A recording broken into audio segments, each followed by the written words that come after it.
So, next video, let's talk about those early years. I had always heard that you needed to go somewhere, you needed to go to a church and be there for 5 years if it was really going to be yours and respond to your leadership.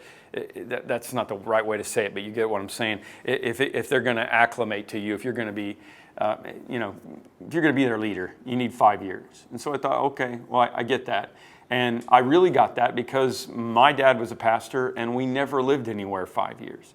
And back in the day, that's kind of what you did. You went to a church for a few years, helped them, hopefully go to the next level. My dad did that. He helped, them build a building. He helped them do different things. And then there would be a call to go somewhere else, and you would go somewhere else.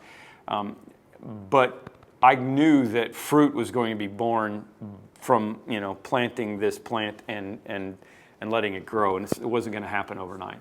So we came in with that attitude. But honestly, people say, how did you stay at a church for 25 years? And my answer is always, because I couldn't find any place else to go. Okay. I mean, I don't want to go anywhere now. Matter of fact, I absolutely don't want to go anywhere now. And if God calls me somewhere else, I'm going to be unhappy again, because this is where I think He's got me. And I think this is where I can be most fruitful. Back then we did not make a commitment. We did not make a commitment to go, okay, we're going to be here for 20 years. We're going to do whatever. As a matter of fact, we made kind of the opposite commitment. Denise and I made a commitment to each other that if by the time our kids were in student ministry, because we had done student ministry and it was so important to us, we were just kind of like, we're going to come and we're going to be here, and our daughter's 2.5. It doesn't really matter yet. But by the time she's in junior high, if we don't have a good student ministry, we're going to leave and go find another place. I mean, not unlike, my kids who live in Nashville, in a place where the school system is not very good, and they know that they're either going to have to decide to homeschool Charlie or put him in a Christian school or move to a different location so they can have a school that Charlie's going to be able to learn in. It was the same thing, and it should be. It's one of the things I love about Parkview. I mean, by the time Rachel got to junior high, place was in great shape for that. But those years in between were very, very difficult.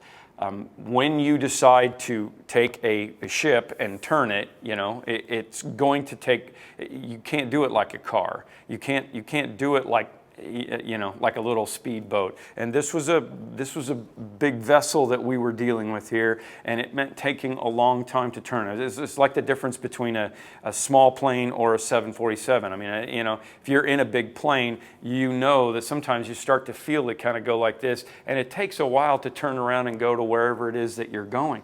That's what we needed to do here. And along the way, it's a good analogy, actually. I think I just made this up. But as we started to pivot, people were getting a little off balance. And the people who were here were very unhappy with the fact that the plane was shifting a little bit, and unhappy with the new people that were coming in. I mean, I was accused of front-loading the church because there were so many new people that were coming in, and we didn't have time to do all the things, which still blows my mind today, because the early church started with 3,000 people, and I don't know what the other people told the disciples.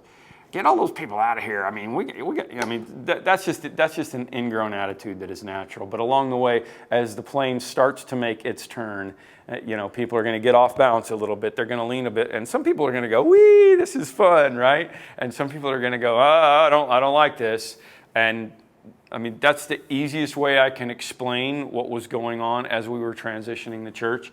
We got some leadership in that was on board, and I'm so grateful for the board of elders that came in around me, and we were able to start doing some things. But I got to tell you, I just ran across a letter I wrote in 1998. That was 8 years in, to one of my mentors, saying, "I think I'm done here. I can't do this anymore. Find me another place to go." And in 1997, there was a church vote. I mean, that was 7 years in. There was a church vote to, that we were really going to relocate. We were really going to go do this. And the vote was 56% in favor. We were still that divided 7 years in. I mean, it was about a capital campaign issue. So maybe part of it was money, but basically it was, are we going to follow, this guy And I was 7 years. 7 years in. I was told 5 years was enough, but 7 years wasn't even enough, because when it came to time to really make the turn, 56% was all that was with me. However, the beauty of that story is that by that time, and we're an elder-run church, by that time the elders were on board with it, and they said, this is where we're going. This is where God wants us to turn. This is where God wants us to go. So if half the people on the plane aren't happy about it, it doesn't matter, because we're shepherding these people and we're going to this pasture.